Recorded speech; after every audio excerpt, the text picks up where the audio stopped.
have a new Magic Champion!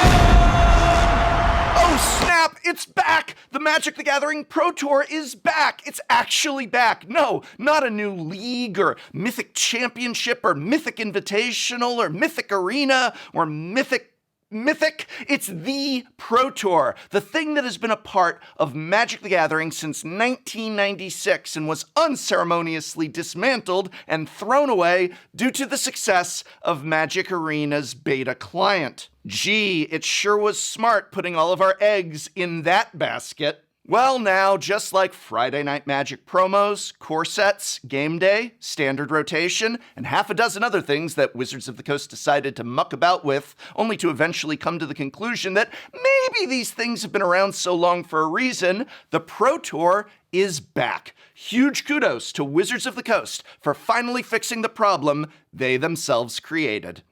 What's that? They're discontinuing core sets now. They already discontinued core sets, though, and then they discovered there were problems when you discontinue core sets, which is why they brought them back.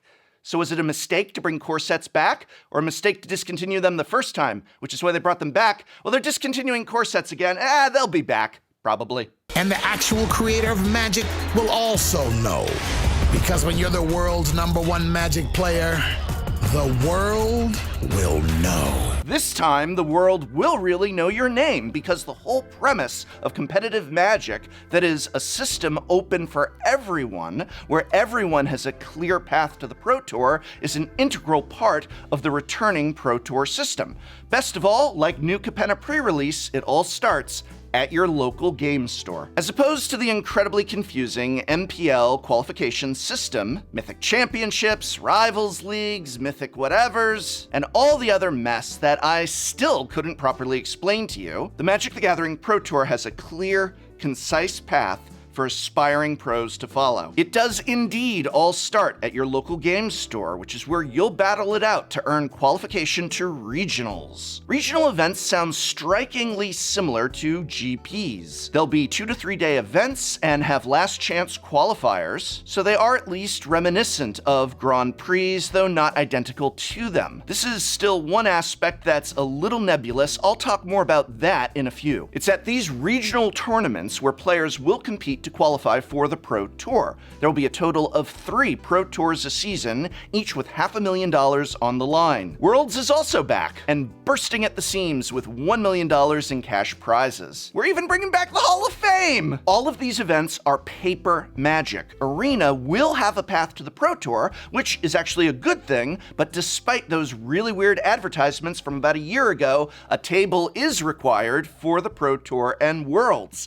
Players playing with paper Magic cards, in person and in flesh and blood. That's awesome. Magic Arena will not have its own Pro Tour or equivalent system. Rather, players can qualify for the Pro Tour and Worlds via Magic Arena. So whether you play on Magic Arena or at your local game store, you're headed to the same place, the Pro Tour/Worlds. And I think that's fantastic to build this bridge between digital and paper. No word yet on Magic Online. So one of the biggest things missing from all of this was a clear idea on the form coverage would take for these events, or even if it would be returning for anything other than the larger invitational shows. Now, I feel very strongly that coverage, not only of the Pro Tour and Worlds events, but of Grand Prix, regionals, I'm assuming regionals and Grand Prix are essentially the same thing, whatever it is, coverage at those levels is a vital part of all of this. And while there wasn't any mention of whether or not there would be some form of Magic Fests or Grand Prix at Magic Fests, or if we're just doing regionals now, these regional events, they do sound like GPs in most ways, and I hope against hope that the frequency of them, the frequency that Grand Prix once had, does indeed return, and that the coverage they once had returns with it. Yes, coverage, like the Pro Tour system itself, was far from perfect, but it was important nonetheless. The drive of seeing a clear path to access to the Pro Tour was equally matched with the possibility of just going down to a GP and maybe ending up on coverage. Maybe you make day 2 and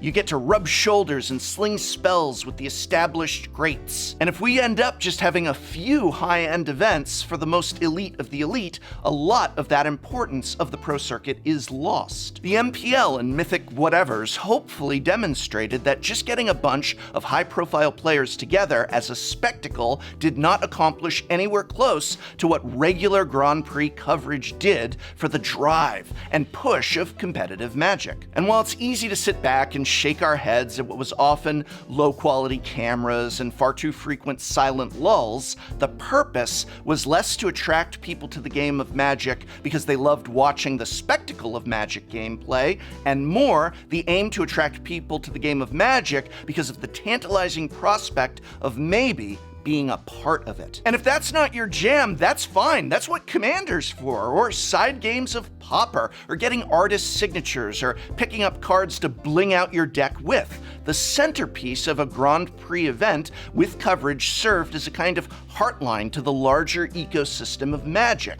Having coverage and frequent GPs isn't about people sitting down to watch the spectacle of Magic. It's about all of us, casual and competitive alike, gathering in one spot to play the game. It's about community. Overall, the return of the Pro Tour is just fantastic news, and it's an absolute shame that the end of the MPL could not have been accompanied by this announcement, because this announcement is, again, overwhelmingly positive. It's exciting. Yeah, there's a few holes that need to be filled, but had Wizards done a better job of communicating their plans and intent, then I think a lot of bad will from the community could have been avoided. So yes, I am thrilled at the return of the Pro Tour, and hope that even if you are a casual player or only enjoy Commander, you recognize that a rising tide lifts all boats, and that a large, healthy ecosystem is good for everyone. If nothing else, Grand Prix, regionals, or Magic Fests, or whatever they're gonna call it, if nothing else, it's a great place to go and get games in whatever format you love. It's about the gathering. I very much hope that as more information is revealed, we learn that regionals are essentially going to be like Grand Prix events. And even more so, I hope those events have coverage, as both of those elements are a vital part of the community this fosters. I hope too that the local game store continues to be included in a fair and equitable way, being a part of this process, not just about getting large organizers for each region, but truly a network of places where Magic can be played and enjoyed. So hey, qualifiers for this first Pro Tour start in July, and that first Pro Tour, it's going to be Pioneer and, what's that say? Draft? Oh snap! If you haven't been playing Pioneer, I've really been enjoying it lately, and I think it's in a great spot. You should check it out. They even released some Pioneer Challenger decks and then forgot to advertise them. So they're selling at many places for less than the invisible hand of MSRP. But whether you play Pioneer or Modern or Pauper or Standard, or are an aspiring competitive player, or just a casual jamming out game after game of Commander, I invite you to the open and free Tolarian Community College Looking for Games section of my Discord, where you can jam games of paper Magic in whatever your favorite format is, with others from around the world. Links in this video's description, as well as to my How to Get Webcam Games of Magic via Spell Table. But seriously, this is a great community and meeting place for all of those looking to get a game. Also, it's free, and I pay my mods. Like and subscribe. He's counting it up right now as we go through. It's 17. That's it. He got it. And that's going to do it. It's 17 damage. Simon Slutsky attacks for lethal. Nothing else that he can do. It took Simon a while to do it, but Simon Slutsky is our champion. He wins the Grand Prix, and you can see the stress on his face. Congrats to our champion, Simon Slutsky. He wins GP Los Angeles with Merfolk in Modern.